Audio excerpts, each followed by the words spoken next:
للمنكر ولله عاقبة الأمور. بارك الله لنا ولكم في القرآن العظيم ونفعنا وإياكم بالآيات والذكر الحكيم. اللهم صل على محمد وعلى آل محمد كما صليت على إبراهيم وعلى آل إبراهيم إنك حميد مجيد. محترم حضرات উলামায়ে ইকরাম, সম্মানিত শ্রদ্ধাভাজন আমার বয়োজ্যেষ্ঠ মুরব্বী সাহেবান, সমবেত ইসলাম প্রিয়, কোরআন প্রেমিক, নবী প্রেমিক, তাওহীদি মুসলমান ভাই ও বন্ধুগণ, আমি আপনাদের সম্মুখে উপস্থিত হয়েছি শুধু আপনাদের সাথে আজকের এই মুবারক মাহফিলে শরীক হওয়ার জন্য, অংশগ্রহণ করার জন্য। এটি আমাদের একটি দ্বীনি ইদারা, একটি দ্বীনি শিক্ষা প্রতিষ্ঠান। শুধু শিক্ষা প্রতিষ্ঠান তাই নয়, এই প্রতিষ্ঠানটি বিভিন্নমুখী দ্বীনি খিদমাত, দ্বীনের সেবা, মানুষের জন্য বিভিন্ন রকমের ধর্মীয় দ্বীনি কার্যক্রম পরিচালনা করে থাকে। তার মধ্যে অন্যতম একটা কাজ হলো পয়গম্বরী সিলসিলার একটা কাজ। যেমনটা ঘোষক, যিনি পরিচালক, বলতেছিলেন যে এখানে মানুষের তাজকিয়া, মানুষের আত্মার পরিশুদ্ধির মেহনতও এখান থেকে পরিচালিত হয়। আম্বিয়া ইকরাম আলাইহিমুস সালাতু ওয়াস সালাম দুনিয়াতে যে মাকসাদে এসেছিলেন, যে উদ্দেশ্যে নবীগণ এসেছিলেন, তার মূল লক্ষ্য, মূল উদ্দেশ্য ছিল যে মানুষকে আল্লাহর সঙ্গে সম্পৃক্ত করে দেয়া।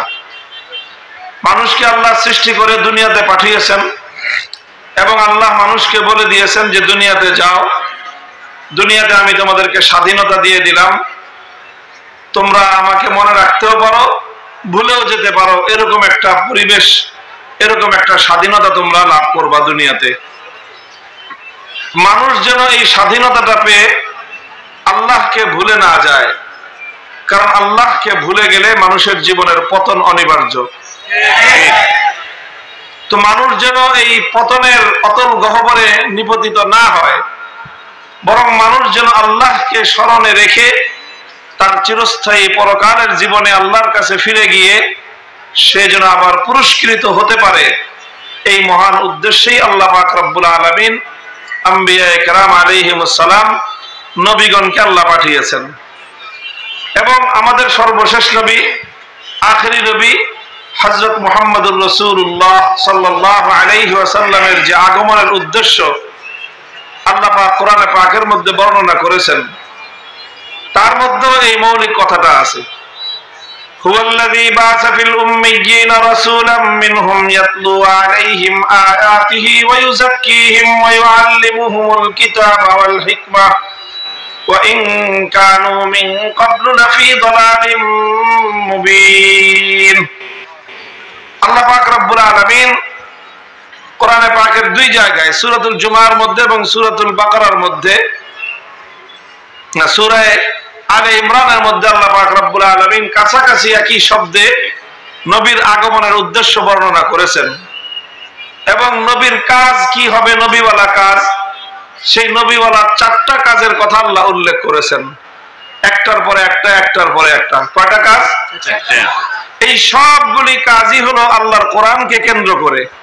সেন্টার পয়েন্ট হলো পবিত্র কোরআন। সেন্টার পয়েন্ট কি? পবিত্র কোরআন।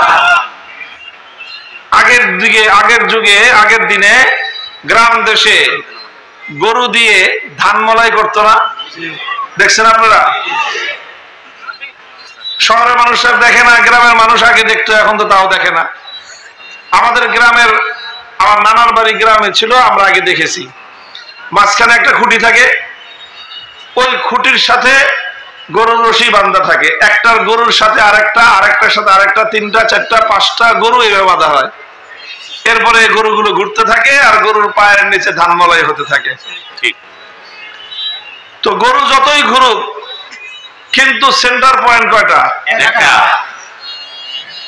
ঠিক এরকম ভাবে রাসূল আকরাম সাল্লাল্লাহু আলাইহি ওয়াসাল্লাম কে আল্লাহ পাক চারটা কাজ দিয়ে দুনিয়াতে পাঠিয়েছেন। কয় কাজ?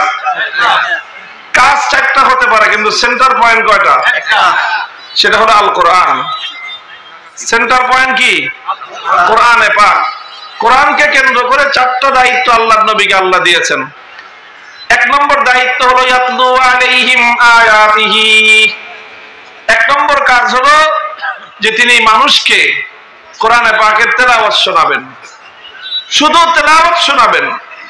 কোরআনে পাকের তেলাওয়াত এটা এমন একটা প্রভাবক জিনিস যে এই তেলাওয়াত যখন কোনো মানুষের হৃদয়ে আঘাত করে, কোন মানুষের কর্ণকুহরে যদি কোরআনের তেলাওয়াত পৌঁছে যায়, তো এই কোরআন মানুষের হৃদয়ের বদ্ধ দুয়ারগুলো খুলে দিতে পারে। এই জন্য কোরআন তেলাওয়াত শেখা, কোরআন তেলাওয়াত শেখানো, সমাজের মধ্যে কোরআনের তেলাওয়াতকে জারি রাখা, এটা হলো নবুয়তের প্রথম কর্মসূচি। আলহামদুলিল্লাহ মাদ্রাসাগুলো সেই কাজ করে। আমরা বাচ্চাদেরকে কোরআন শিখায় ছেড়ে দেই, এই বাচ্চা ঘরে যায় আর বাজারে যায়, যেখানেই যায় সারা জীবন সে মানুষকে কোরআনের বিশুদ্ধ তেলাওয়াত শোনায় এবং শেখায়। এটা এক নম্বর কাজ, ইয়াতলু আলাইহিম আয়াতিহি, কোরআনের আয়াতগুলোর তেলাওয়াত শেখানো, তেলাওয়াত শোনানো। দুই নম্বর কাজ হলো ওয়া ইউআল্লিমুহুমুল কিতাবা ওয়াল হিকমা। দুই নম্বর কাজ হলো এই কোরআনকে নিয়ে যেই কোরআনের তেলাওয়াত শিখলো, শেখালো, এটা হলো প্রথম কাজ। দুই নম্বর কাজ হলো যা তেলাওয়াত করলো তার অর্থ বোঝানো। যেটা তেলাওয়াত করলো সেটা অর্থ বুঝাইলো, অর্থ শিখাইলো। কি বললেন আল্লাহ পাক সেটা মানুষকে বুঝানো। এটা শিখানোর জন্য, এটা বোঝানোর জন্য পবিত্র কোরআনে পাক বুঝতে হয়, কোরআনের জ্ঞান অর্জন করতে হয়, কোরআনের তাফসীর শিখতে হয়, কোরআনের ইলম শিখতে হয়। আমাদের মাদ্রাসাগুলোতে 10 বছর আমরা এই কাজটাই করি। 5 বছর কোরআনের তেলাওয়াত শিখাই, 10 বছর কোরআনের ইলম শিখাই। কয় বছর গেল? 15 বছর। 3 নম্বর কাজ হলো ওয়া ইউআল্লিমুহুমুল কিতাবা ওয়াল হিকমা, তালিমে হিকমত, হিকমত শিখায়। নবীদের কাজ হলো নবীরা কি করেন? হিকমত শেখান, কোরআনের তেলাওয়াত করেন, কোরআনের তালিম দেন। আর 3 নম্বর হলো কোরআনের হিকমত শেখান। কোরআনের হিকমতটা কি জিনিস? তাফসীরে মাআরিফুল কোরআন খুলে দেখবেন, মুফতি শফি রহমাতুল্লাহ আলাইহি হিকমতের অর্থ এখানে বলেছেন যে নবীরা শুধুমাত্র তেলাওয়াত করে আর অর্থ তাফসীর করে শোনায় দিয়ে দায়িত্ব শেষ করেন না, যে এই আয়াতের এই মর্ম শিখিয়ে দিলাম, শোনায় দিলাম, এবার বাড়িতে গিয়ে তুমি আমল করো। এইভাবে কোন নবী, শুধুমাত্র আমাদের নবী শুধু কোরআনকে তেলাওয়াত করে আর কোরআনের তালিম দিয়ে, থিওরিটিক্যাল শিক্ষা দিয়ে কোন ছাত্রকে তিনি বিদায় করতেন না। বরং নবীর 3 নম্বর কাজ ছিল কোরআনকে তিনি যেভাবে শিখিয়েছেন সেভাবে আমল করে দেখায় দিতেন যে এইভাবে আমল করতে হয়। প্র্যাকটিক্যাল শিক্ষা যেটাকে আমরা বলি, এটা স্কুল কলেজের ছাত্ররা ভালো বুঝবে। বিশেষ করে যারা নাকি সায়েন্স ব্যাকগ্রাউন্ডের ছাত্র যারা আছে তারা খুব ভালো করে বুঝবে। সায়েন্সের যে সাবজেক্ট গুলো আছে, বৈজ্ঞানিক যে সকল সূত্রগুলো নিয়ে পড়াশোনা করা হয়, এগুলো শুধুমাত্র থিওরিটিক্যাল পড়লে একজন শিক্ষার্থী কখনোই ভালো সায়েন্সের ছাত্র হতে পারবে না। একজন ডাক্তার শুধুমাত্র বই পড়ে ডাক্তার হতে পারে না। মেডিকেল কলেজগুলোতে শিক্ষার্থীদেরকে যেমন কিছু বই পুস্তক পড়ানো হয়, পাশাপাশি তাদের জন্য প্র্যাকটিক্যাল রুম থাকে। তাদের জন্য আলাদা এরকম মানব অঙ্গের, মানব শরীরের প্রত্যেকটা অঙ্গ প্রত্যঙ্গের আলাদা মডেল থাকে। সেই মডেলগুলোকে সামনে রেখে ডাক্তাররা ছাত্রদেরকে হাতে কলমে শিখায়, এইভাবে অপারেশন করতে হয়, এইভাবে কাটতে হয়, এইভাবে সেলাই দিতে হয়, সব কিছু হাতে কলমে শিখায়। তো আল্লাহর দ্বীন ঠিক এরকম, শুধুমাত্র পড়ায় দিলেই হয় না, বলে দিলেই হয় না। পড়ায় দেওয়ার পরে, বলে দেওয়ার পরে সেটার আবার প্র্যাকটিক্যাল করে দেখাইতে হয়। নবীদের 3 নম্বর কাজ হলো যেই কোরআনের তেলাওয়াত করলো, 2 নম্বরে যেই কোরআনের তালিম শিখাইলো, 3 নম্বরে সেই কোরআনকে প্র্যাকটিক্যাল করে দেখাইয়া দেন। কয় কাজ গেল? কয় কাজ গেল? কোরআনে পাকের তেলাওয়াত হলো আকিমুস সালাত আল্লাহর নবী বললেন যে সালাত কায়েম করতে হবে। তেলাওয়াত হলো, সালাতের অর্থ বুঝাইলেন যে সালাতের অর্থ কি। এখানে সালাত এখানে অর্থ রহমত নয়, সালাত এখানে অর্থ দোয়া নয়, বরং সালাত এখানে অর্থ হলো নামাজ পড়া। শুধু বলে দিয়ে শেষ করেন নাই, 3 নম্বর দায়িত্ব তিনি পালন করেছেন। বলছেন সাল্লু কামা রাআইতুমুনি উসাল্লি। আল্লাহর নবী নিজে প্র্যাকটিক্যাল নামাজ পড়েছেন, মিম্বারের উপর দাঁড়িয়ে আল্লাহর নবী নামাজ পড়েছেন এবং সাহাবায়ে কেরামকে বললেন শুধু শুনে শুনে নামাজ পড়বা না, বরং আমাকে যেভাবে তোমরা প্র্যাকটিক্যালি নামাজ আদায় করতে দেখলা তোমরা ঠিক এইভাবেই নামাজ পড়বা। এটা হলো তালিমে হিকমত। কয়টা গেল? 3টা। 4 নম্বর কাজ হলো ওয়ায়ুযাক্কিহিম, তাজকিয়া। তাজকিয়ার অর্থ হলো যেই কোরআনের তেলাওয়াত হয়েছে, যেই কোরআনের অর্থ বুঝেছে, যেই কোরআনকে প্র্যাকটিক্যাল কাজের মাধ্যমে বাস্তবায়ন করেছে, তাজকিয়ার অর্থ হলো সেই কোরআনকে শুধুমাত্র 1টা 2টা কাজের মাধ্যমে বাস্তবায়ন করলে দায়িত্ব ক্ষান্ত হবে না, বরং একটা মানুষের চরিত্র এবং আখলাকের মধ্যে সেই কোরআনকে বাস্তবায়ন করতে হবে। তোমার চরিত্র হতে হবে কোরআন, তোমার কথা হতে হবে কোরআন। তুমি যখন কথা বলবা তোমার কথার মধ্যে কোরআন থাকতে হবে, তুমি যখন কাজ করবা তোমার কাজের মধ্যে কোরআন থাকতে হবে, তুমি যখন মানুষের সাথে আচরণ করবা তোমার আচরণের দ্বারা কোরআন বহিঃপ্রকাশ ঘটতে হবে, তুমি যখন মানুষকে কথা বলবা তোমার কথার মধ্যে কোরআন থাকতে হবে, তুমি যা করবা প্রত্যেকটা কাজ তোমার কোরআনের দ্বারা তোমার আখলাক আর তোমার চরিত্র বনতে হবে। এটার নাম হলো তাজকিয়া। তাহলে সবগুলোই কোরআনকে কেন্দ্র করে, কোরআনের তেলাওয়াত, কোরআনের তালিম, কোরআনকে বাস্তবায়ন করা, আর সর্বশেষ হলো শুধুমাত্র বাস্তবায়ন নয় বরং কোরআনে পাককে আখলাকে পরিণত করা, কোরআনকে চরিত্রে পরিণত করা, অভ্যাসে পরিণত করা।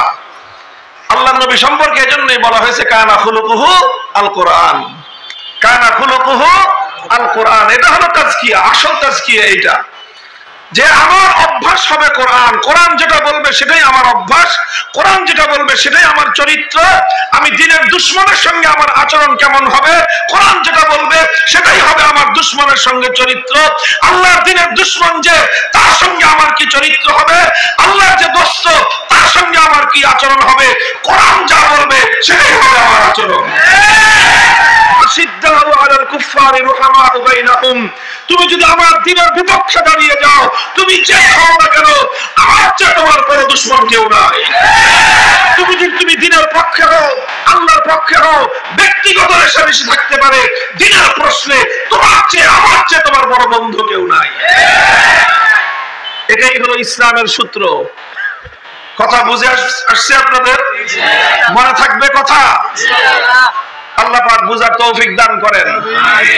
এই মাদ্রাসাটা যেভাবে তারা কথা বললেন যে তারা তাজকিয়ার কাজও করেন, তাজকিয়ার কাজের অর্থ শুধুমাত্র একটা আক্ষরিক অর্থে খানকা বানানো নয়।